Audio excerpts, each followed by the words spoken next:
Tom, t'es un grand malade, mais t'es le meilleur. Générique. Soit on meurt en héros, soit on vit assez longtemps pour se voir endosser la peau du méchant. Pour ce genre de choses, il existe des hommes comme moi. Il t'arrive de saigner. Vous pouvez respirer, vous pouvez cligner des yeux, vous pouvez pleurer. Ah, m'a ramené le conduit, celle-là. Maintenant que j'ai votre attention, Accroche-toi, petit. Salut à tous, c'est Fab et des Guermates sur ma chaîne. Amis du cinéma, j'espère que ça va. Amis des plateformes, j'espère que vous avez la forme. Aujourd'hui, c'est cinéma. C'est Tom Cruise qui nous propose le dernier volet de son Mission Impossible. Donc, il l'a présenté au Festival de Cannes. Il y avait beaucoup d'avant-premières. Donc, la sortie officielle, c'est bien sûr donc, le 21 mai, si je ne dis pas de bêtises. N'hésitez pas à me corriger, mais avec toutes ces avant-premières, tu as presque l'impression qu'il est sorti déjà depuis quelques jours. Donc, c'est annoncé le dernier volet de Mission Impossible.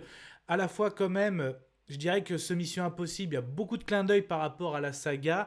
Pas obligé d'avoir tout vu les films, mais quand même le précédent, même s'il a un petit peu floppé, enfin je pense que Tom Cruise est déçu par rapport au résultat, c'est bien de le voir parce que, d'ailleurs ça avait été annoncé partie 1, partie 2, mais là même si ils disent que c'est le dernier volet, il y a quand même un gros lien avec le volet précédent, donc ça fait beaucoup de volets, donc autant les fermer ou ouvrir les volets, donc du coup le pourquoi du comment, donc en plus l'espèce d'antagoniste, d'intrigue, c'était l'IA, donc l'entité qui était vraiment la menace. Et moi, j'avais beaucoup aimé parce que c'était vraiment dans l'air du temps. Et en fait, il y avait une personne qui voulait un petit peu s'emparer de cette IA, voilà, pour en gros régner là-dessus. Et que justement, il y avait une fameuse clé, donc justement. Et en fait, on suit bien ça. Donc là, l'IA en plus menace de conquérir la Terre. Comment en fait, grâce à cette intelligence artificielle, de prendre le contrôle des pays, notamment de toutes leurs installations et leurs attaques nucléaires. Donc, je crois qu'ils disent 8 pays en tout. Et en fait, le pourquoi du comment, parce que cette IA, où elle est, ses origines, elle est dans un sous-marin, le Sébastopol, qui a coulé.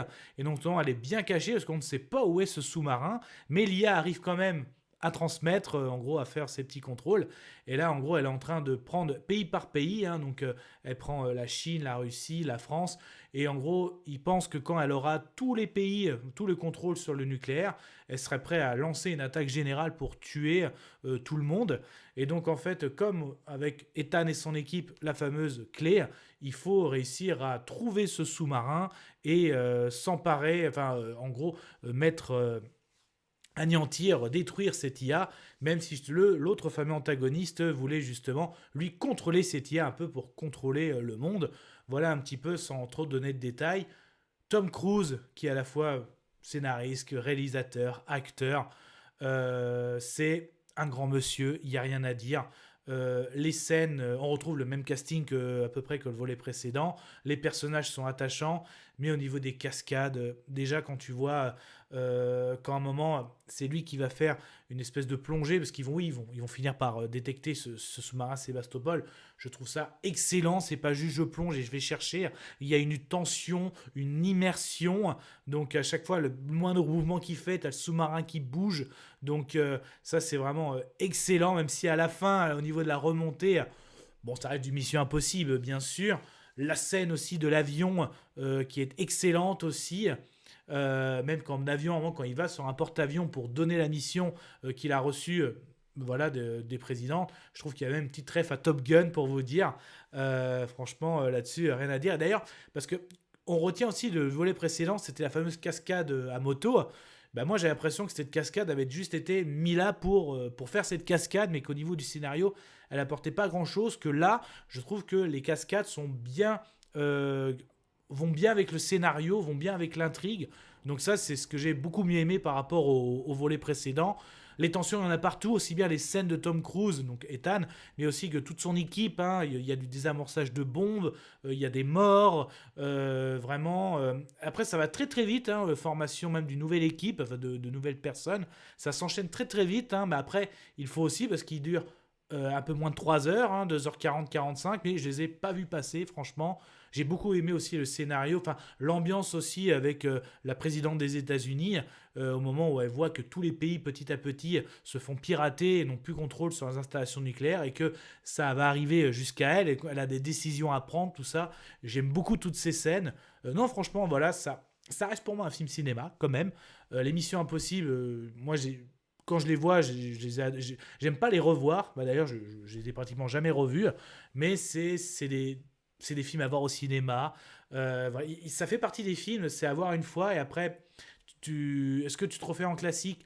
Je dirais pas ça, mais par rapport au travail, à l'investissement de Tom Cruise. Donc ça reste quand même un grand monsieur. Donc rien que par rapport à ça, je vous le conseille. Vous allez passer un bon moment si vous êtes fan de films d'espionnage, de la saga, de Tom Cruise, de scènes d'action. Ça va vous plaire. Le scénario vraiment est très très bien.